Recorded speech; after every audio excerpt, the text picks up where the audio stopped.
ایک عادت جسے اپنانے سے نہ صرف آپ کی ذہنی اور جسمانی صحت بہتر ہو سکتی ہے بلکہ آپ ایک نہایت خوشگوار اور پر اطمینان زندگی گزار سکتے ہیں۔ وہ ایک عادت کون سی ہے اور اسے کیسے اپنایا جائے؟ اب دیکھتے ہیں کہ وہ کون سی ایک عادت ہے جسے اپنانے سے آپ کی زندگی بدل سکتی ہے۔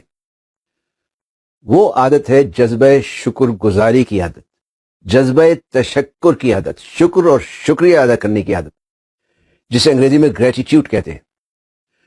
شکر آخر ہے کیا اور یہ آپ کی زندگی کیسے بدل سکتا ہے؟ شکر کا مطلب ہے اللہ کی نعمتوں کو سراہنا، اس کی نعمتوں کی قدردانی کرنا، لیکن جس شکر کی ہم بات کر رہے ہیں وہ ہے جذبہ شکر گزاری یا جذبہ تشکر۔ جذبہ شکر گزاری کے ساتھ شکر ادا کرنے کا مطلب ہے ہمہ وقت ہر لمحے ایک پرتشکر کیفیت میں رہنا، شکر ادا کرنے والی کیفیت میں رہنا۔ یہاں مغربی دنیا میں شکر گزاری پر کافی تحقیق کی گئی ہے۔ مثلا امریکہ کے نیشنل انسٹیٹیوٹ آف ہیلتھ کی تحقیق کے مطابق جب ہم شکر ادا کرتے ہیں تو ہمارے دماغ کا ایک حصہ جو ہائپو تھیلمس کہلاتا ہے وہ ایکٹیویٹ ہو جاتا ہے، اور اس سے ایک کیمیکل جس کا نام ہے ڈوپامین وہ ریلیز ہوتا ہے، اس کا اخراج ہوتا ہے۔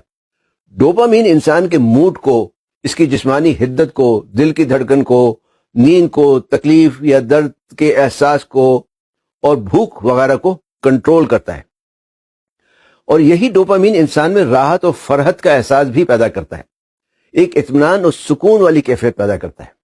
لاس اینجلس کی یونیورسٹی آف کیلیفورنیا کی ریسرچ کے مطابق مسلسل شکر گزاری انسان کے دماغی خلیوں تک کو تبدیل کر دیتی ہے، اس کا مالیکولر اسٹرکچر بدل دیتی ہے، جس کی وجہ سے دماغی صحت بہتر ہو جاتی ہے اور انسان اپنے آپ کو بہتر محسوس کرنے لگتا ہے۔